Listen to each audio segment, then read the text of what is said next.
आप लोग कैसे हैं? उम्मीद करता हूँ कि आप लोग अच्छे होंगे। आज हम लोग न्यूमेरिकल के व्यू से पढ़ेंगे चिन्ह परिपाटी के बारे में।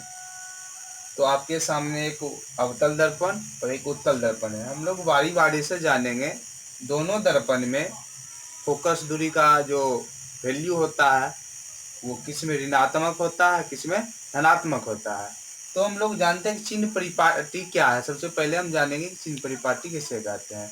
तो संख्या रेखा के तरह दर्पण में भी चिन्ह परिपाटी का बहुत बड़ा महत्व है। प्रकाश की गति की दिशा में चिन्ह धनात्मक होता है और उसके विपरीत दिशा में चिन्ह ऋणात्मक होता है, और इसका तुलना ध्रुव से किया जाता है। हम लोग ध्रुव के परिभाषा में ये पढ़े थे। तो सबसे पहले हम अवतल दर्पण में जान लेते हैं। अब हम लोग अवतल दर्पण में पहले जान लेते हैं। तो क्या है कि हम लोग पहले पढ़ चुके हैं कि ध्रुव से सभी दूरियां मापी जाती है।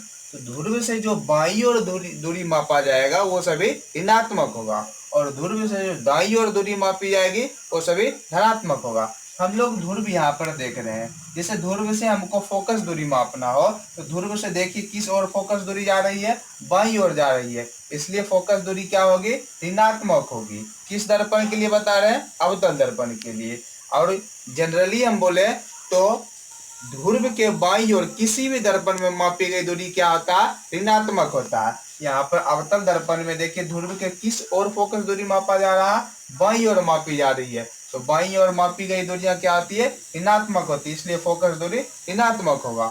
और वस्तु दूरी जो होता है ऑलवेज हमेशा ऋणात्मक होता है। वस्तु दूरी हमेशा ऋणात्मक, चाहे कोई भी दर्पण हो सभी में वस्तु दूरी यानी यू का जो वैल्यू होगा वो ऋणात्मक होगा। अब हम लोग जानते हैं प्रतिबिंब दूरी। देखिए जब भी प्रतिबिंब वास्तविक बनता है तो अवतल दर्पण में बाईं ओर बनता है, इसलिए जब प्रतिबिंब वास्तविक बनेगा तब प्रतिबिंब दूरी ऋणात्मक होगा, और जब प्रतिबिंब काल्पनिक बनेगा तब प्रतिबिंब दूरी धनात्मक होगा। जैसे कि हम लोग पढ़ चुके हैं कि ध्रुव की बाईं ओर जितना भी दूरी मापा जाता है वो सभी ऋणात्मक होता है, इसलिए फोकस दूरी ऋणात्मक होगा क्योंकि ये ध्रुव से बाईं ओर है। और वस्तु दूरी हमेशा ऋणात्मक होता है, और प्रतिबिंब दूरी जब प्रतिबिंब काल्पनिक होता है तब धनात्मक, जब प्रतिबिंब वास्तविक होता है तब ऋणात्मक। तो हम उम्मीद करते हैं कि आप अवतल दर्पण में समझ गए होंगे।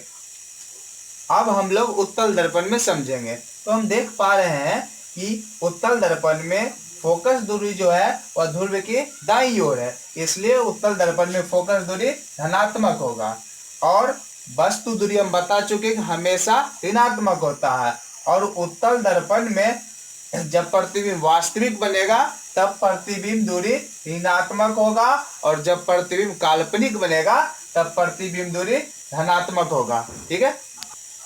अब एक बार हम लोग देख लेते हैं दर्पण सूत्र। दर्पण सूत्र होता है 1/u + 1/v बराबर 1/f। ये दर्पण फॉर्मूला है। आपका लगभग न्यूमेरिकल का 90% क्वेश्चन इसी पर बनेगा। और एक आवर्धन सूत्र होता है m बराबर -v/u। और एक और हम फॉर्मूला हम लोग पढ़ चुके हैं, m बराबर प्रतिबिंब की ऊंचाई बटे वस्तु की ऊंचाई। बस इतना ही से हम लोग न्यूमेरिकल के क्वेश्चन सॉल्व कर पाएंगे।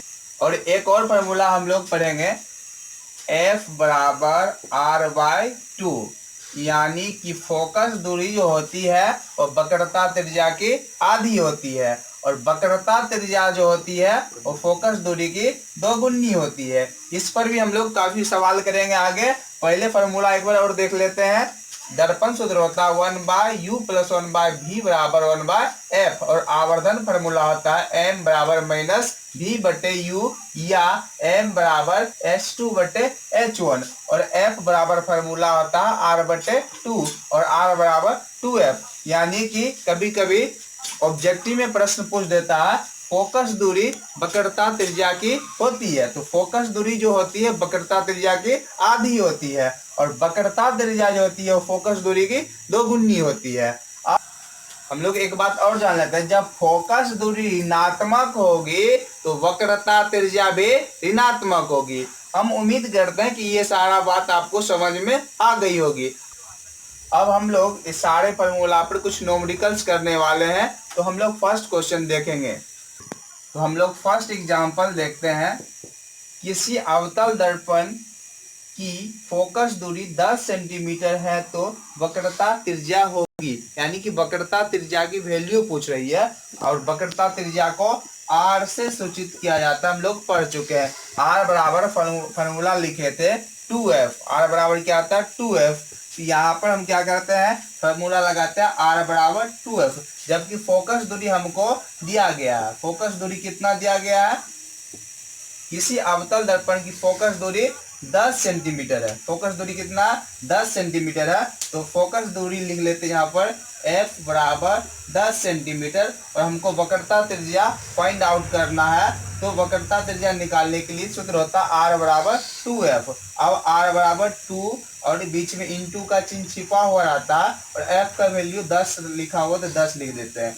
2 और 10 को मल्टीप्लाई करेंगे तो 20 हो जाएगा और ये फोकस दूरी सेंटीमीटर में, इसलिए सेंटीमीटर में इसका आंसर आ जाएगा। यही इसका आंसर हो गया।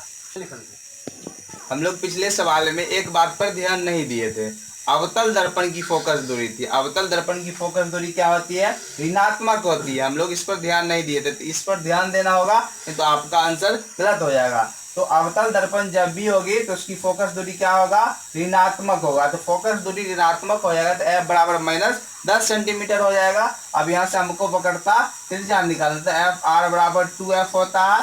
अब 2 इंटू एफ का वैल्यू -10 है और इसको मल्टीप्लाई करेंगे तो -20 हो जाएगा। यही आपका आंसर हो जाएगा। हम लोग नेक्स्ट क्वेश्चन करेंगे। एक उत्तल दर्पण की वक्रता त्रिज्या 20 सेंटीमीटर है तथा दर्पण से 12 सेंटीमीटर की दूरी पर स्थित बिंब, बिंब मीन्स बताए थे वस्तु होता, स्थित बिंब के प्रतिबिंब का स्थान, प्रतिबिंब का स्थान मतलब प्रतिबिंब कितना दूरी पर बन रहा है, यानी कि प्रतिबिंब दूरी पूछ रहा है। स्थान एवं प्रकृति ज्ञात कीजिए।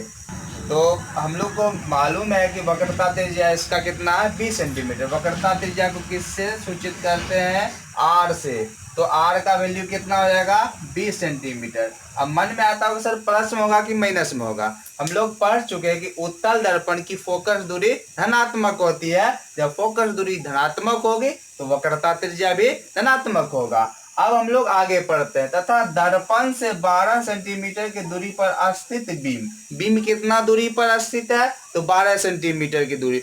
दर्पण से जितना दूरी पर वस्तु रखा जाता है वही दूरी वस्तु दूरी कहलाता है। और वस्तु दूरी को किससे सूचित किया जाता है, u से। u का वैल्यू कितना हो जाएगा 12 सेंटीमीटर। अब एक बात पर अभी आप लोग ध्यान नहीं दिए होंगे कि वस्तु दूरी हमेशा क्या होता है, ऋणात्मक होता है। इस पर ध्यान देना है, अन्यथा आपका जो सवाल है उसका आंसर क्या हो जाएगा, गलत हो जाएगा। अब हमको यहाँ से क्या फाइंड आउट करना है, प्रतिबिंब की स्थान यानी कि v का वैल्यू। तो हम देख पा रहे हैं कि हमको r का वैल्यू मालूम है, u का मालूम है और v का वैल्यू फाइंड आउट करना है। हम लोग दर्पण सूत्र पढ़े थे 1/u plus 1/v is equal 1/f। यहाँ पर हमको u का वैल्यू मालूम है, r का वैल्यू मालूम है, बट v का वैल्यू मालूम नहीं है। और इस फॉर्मूला में f का भी उपयोग हुआ है। तो हम सबसे पहले f का वैल्यू फाइंड आउट करेंगे। तो f बराबर हम लोग फॉर्मूला पढ़ चुके हैं, f इज इक्वल r/2। तो हम पहले ये फॉर्मूला लगाते हैं, लिखते हैं एज वी नाउ दैट। हम लोग जानते हैं f is equal r/2। r का वैल्यू कितना है 20/2 कर देंगे, डिवाइड करेंगे 10 सेंटीमीटर आ गया f का वैल्यू। अब हम लोग v का वैल्यू फाइंड आउट करने के लिए हम लोग दर्पण फॉर्मूला का यूज करेंगे। अब हम लोग दर्पण सूत्र से चलेंगे। तो दर्पण सूत्र होता है 1/u प्लस 1/v बराबर 1/f।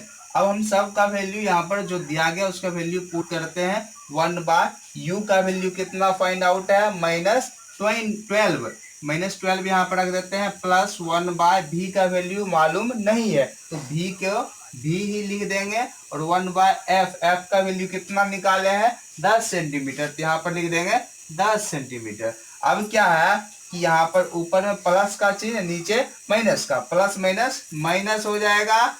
1/12 plus 1/v is equal 1/10। अब ये माइनस में है, उधर जाएगी तो प्लस में हो जाएगा और इधर क्या बचेगा 1/v और इधर क्या है पहले से 1/10 यानी कि 1/10 है और ये माइनस में तो उस साइड ले जाएंगे तो प्लस में आ जाएगा, तो हो जाएगा प्लस 1/12। अब यहाँ पर हम लोग भिन्न का जोड़ करेंगे, 10 और 12 का एलसीएम लेंगे। 10 और 12 का एलसीएम कितना हो जाएगा, लगभग 60 हो जाएगा। अब क्या करेंगे, 10 से 60 को डिवाइड करते हैं, तो 10 से 60 में भाग देंगे कितना होगा, 6 होगा, बीच में प्लस का साइन है तो प्लस लिख देते हैं। 12 से 60 को डिवाइड करेंगे तो 5 बार में डिवाइड होगा, यहाँ पर 5 लिख देते हैं। अब क्या है, आगे प्रोसेस को बढ़ाते हैं। 1/v बराबर 6 और 5 को जब जोड़ते हैं तो 11, अब बट्टे कितना हो जाएगा, 60 हो जाएगा। अब यहाँ पर हम लोग त्रिया गुणन करेंगे, v गुना 11 तो क्या हो जाएगा 11v और 1 गुना 60 करेंगे तो 60 हो जाएगा। अब इस दोनों के बीच में क्या है, मल्टीप्लाई का साइन है। अब इधर 11 गुना में तो उधर भाग में जाएगा। v बराबर 60/11, इसको डिवाइड करके अब आगे भी निकाल सकते हैं। अब हम लोग चाहे तो भाग देकर निकाल सकते हैं। अब यहाँ v का वैल्यू क्या है, प्लस में, यानी कि प्रतिबिंब दूरी धनात्मक है। अब बताइए प्रतिबिंब दूरी धनात्मक है तो बताइए प्रतिबिंब वास्तविक होगी काल्पनिक होगी। आप लोग पहले जान चुके हैं जब प्रतिबिंब दूरी धनात्मक होती है तब प्रतिबिंब काल्पनिक होता है। यहाँ पर लिख देंगे काल्पनिक, और जो काल्पनिक होता है वो सीधा होता है। तो क्या हो जाएगा, काल्पनिक और सीधा, काल्पनिक और सीधा, यही आपका आंसर हो गया। धन्यवाद। आप लोग अपने बुक में न्यूमेरिकल बनाइएगा, आपसे जो नहीं बनेगा आप कमेंट बॉक्स में लिखिएगा। हम लोग फिर इससे आगे नेक्स्ट वीडियो बनाएंगे और उसमें और बहुत सारे एग्जाम्पल्स करेंगे और क्वेश्चन करेंगे। आपके पास भारतीय भवन आलोक या किसी भी प्रकाशन का बुक है तो आप उसका न्यूमेरिकल बनाइए। आपको जहां दिक्कत है आप कमेंट में लिखिए, हम उस पर फिर आंसर उसका देंगे और उसको हम सॉल्व करके आप लोग को समझाएंगे। धन्यवाद। आज